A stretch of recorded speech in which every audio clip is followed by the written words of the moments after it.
Hello everyone, welcome to Aspirant Pious classes. और हम लोग फिर से आज स्पीडी रिवाइज और सेल्फ का अगला सीरीज़ लेकर के हैं जो आपके आगामी प्रतियोगी परीक्षा में काफ़ी यूज़फुल होगा। तो बिना वक्त गवाए हम अपना पहला सवाल देखते हैं। और पहला सवाल है कि कोलेन किससे प्राप्त किया जाता है?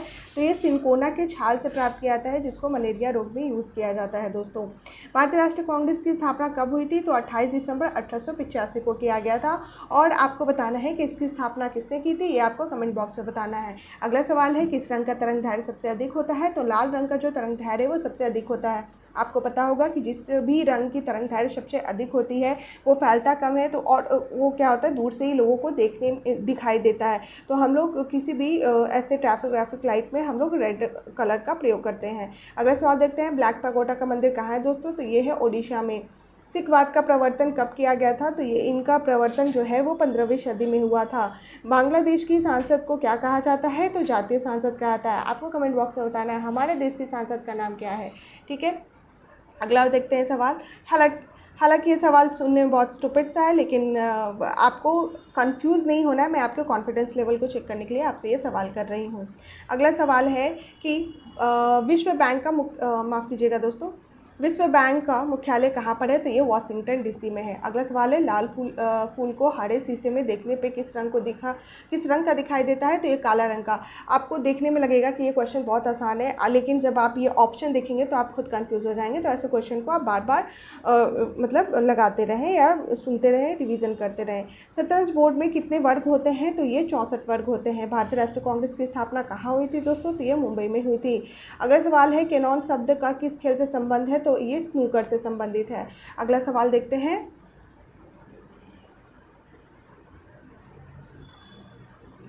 अगला सवाल है कि चंद्र ग्रहण किस दिन घटित होता है? तो ये पूर्णिमा को। आपको पता होगा कि चंद्र ग्रहण जो है वो पूर्णिमा को होता है और सूर्य ग्रहण जो है वो अमावस्या के दिन होता है। तो आप इसको ऐसे याद कर सकते हैं। कई बार मैं भी कई बार कंफ्यूज हो जाया करती थी, तो मैंने इसको ऐसे याद कर लिया, चंद्र ग्रहण पूर्णिमा के दिन। तो जब चंद्रमा पूरी तरीके से होगा तो उस दिन ग्रहण लग सकता है। तो पूरा चंद्रमा कब होता है दोस्तों? पूर्णिमा के दिन होता है। लेकिन अमावस्या के दिन चंद्रमा नहीं होती, पूरा गायब हो जाता है, तो उस दिन को क्या होगा? उस दिन को सूर्य ग्रहण होगा। ये बस याद करने की एक टैक्टिक्स है जिसको आप थोड़ा सा ध्यान से देखेंगे तो आप कंफ्यूज नहीं करेंगे। अगला सवाल है, बेगम अख्तर का संबंध किस क्षेत्र से है? तो बेगम अख्तर का संबंध जो है वो गायन से है। अगला सवाल है, कांग्रेस का नाम भारतीय राष्ट्रीय कांग्रेस किसके द्वारा रखा गया था? तो ये दादा भाई नौरोजी के द्वारा रखा गया था।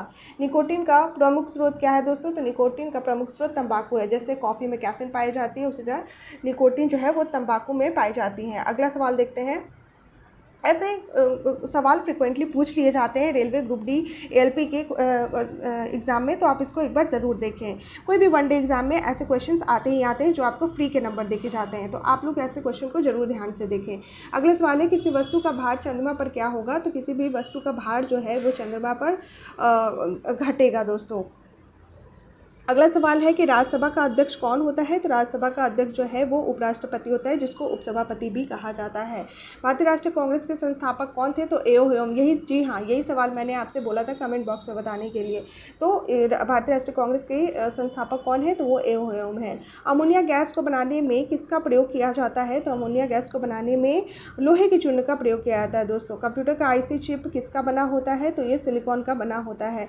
भारतीय राष्ट्रीय कांग्रेस के द्वारा पहली बार पूर्ण स्वराज की मांग कहाँ के अधिवेशन में किया गया था? तो ये लाहौर अधिवेशन में किया गया था दोस्तों। अगला सवाल देखते हैं।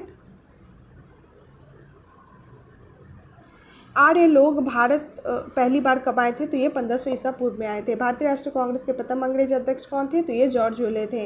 अगला सवाल है, भारतीय राष्ट्रीय कांग्रेस के द्वारा पहली बार स्वराज्य शब्द का प्रयोग किया गया था? तो यह 1906 में किया गया था। अगला सवाल है, किस भारतीय को पहली बार भौतिक विषय के लिए नोबेल पुरस्कार प्रदान किया गया है? तो ये डॉक्टर सीवी रमन को। आप ध्यान से इस क्वेश्चन को पढ़िएगा कि आप भारतीय के बारे में पूछ रहे हैं, किस इंडियन को जो है पहली बार भौतिक विषय के लिए नोबेल पुरस्कार दिया गया था?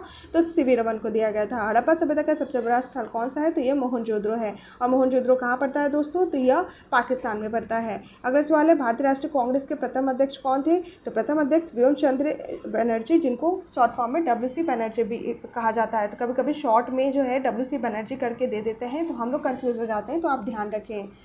अगला सवाल है कि मसाई कहाँ की आदिम जनजाति है? तो मसाई जो है ये तंजानिया की जनजाति है। भारतीय राष्ट्रीय कांग्रेस के प्रथम महिला अध्यक्ष कौन थी? तो ध्यान रखें, भारतीय राष्ट्रीय कांग्रेस की प्रथम महिला अध्यक्ष, सिर्फ महिला अध्यक्ष पूछेगा तो वो थी एनी बेसेंट, लेकिन कहेगा प्रथम भारतीय महिला अध्यक्ष तो क्या कहा जाएगा उसमें, सरोजनी नायडू। ठीक है दोस्तों, ध्यान रखिएगा, सिर्फ भारतीय महिला कहेगा तो सरोजनी नायडू, और प्रथम महिला अध्यक्ष कहेगा तो क्या होगा, एनी बेसेंट। ध्यान रखिएगा, इसलिए मैंने 2 बार इसको कहा है। मायोपिया का अर्थ होता है, तो मायोपिया का अर्थ निकट दृष्टि, तो उससे होता है। ये रिपीटेड क्वेश्चन है, लेकिन ये क्वेश्चन आता है तो आप इसको ध्यान जरूर अवश्य दें। अगला सवाल है, जैनों के अनुसार महावीर तीर्थंकर कितने हुए थे दोस्तों, तो यह 24 हुए थे।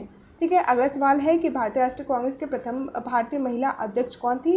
प्रथम भारतीय महिला अध्यक्ष की यहाँ बात कर दी गई है दोस्तों, तो वो थी सरोजनी नायडू, और वहाँ पूछा गया था प्रथम महिला अध्यक्ष तो एनी बेसेंट थी वहाँ पे। भारत में दास प्रथा का उन्मूलन 1843 में किसके शासनकाल में हुआ था, तो दास जो है वो एलन बरो। आप इसको ऐसे याद कर सकते हैं, दास प्रथा, और इनका नाम है एलन बरो, है ना। ये हमेशा ये सवाल पूछा जाता है कि किसके शासनकाल में हुआ था या किसके द्वारा ये पारित किया गया था, तो एलन बरो के द्वारा। तो एलन बरो मतलब क्या होता है, मतलब मैं इसको एक याद करने का तरीका आपको बता रही हूँ कि आप एलन बरो मतलब कि सब बड़े हैं, सब बराबर हैं। तो यह जो है दास प्रथा मतलब कम छोटा किसी को नहीं आंकेंगे। आपको पता है कि स्लैवरी जो है वो हमेशा हम लोग जो होते आ रहा है ये हम लोग के यहाँ, तो ये स्लैवरी क्यों हो रहा है, छोटे लोग थे, छोटे कास्ट के लोग थे, उनके साथ हम लोग स्लैवरी का ये करते थे। तो इस तरीके से आप याद कर सकते हैं कि एलन बरो के द्वारा दास प्रथा का उन्मूलन किया गया था। कब किया गया था, 1843। ये भी डेट भी पूछ लिया जाता है कभी कभी दोस्तों, तो इसको ध्यान में रखेंगे। प्राचीन भारत के इतिहास को जानने का सबसे उत्तम स्रोत क्या है, तो प्राचीन भारत को जानने का सबसे उत्तम स्रोत जो है दोस्तों वो है अभिलेख। जो भी अभिलेख पाए गए हैं उनके द्वारा हम लोग प्राचीन भारतीय को जानने का काफ़ी अच्छे तरीके से जान सकते हैं। भारतीय राष्ट्रीय कांग्रेस के प्रथम मुस्लिम अध्यक्ष कौन थे, तो प्रथम मुस्लिम अध्यक्ष जो है दोस्तों वो थे बदरुद्दीन तैयब जी। अगला सवाल है, वनस्पति तेल में उत्प्रेरक के रूप में किसका प्रयोग किया जाता है, तो वनस्पति तेल में उत्प्रेरक के रूप में प्रयोग किया जाता है निकल का दोस्तों। अगला सवाल है, वर्तमान समय में सर्वोच्च न्यायालय के अंतर्गत कुल कितने न्यायाधीश कार्य करते हैं। हाँ ये भी अगला तो क्या था दोस्तों, तो यह वर्तमान समय में सर्वोच्च न्यायालय के अंतर्गत कुल कितने न्यायाधीश करते हैं, तो 33 जो है और एक +1 जो है वो है CJI। ठीक है, तो आप याद रखिएगा कितने हैं, 34 है।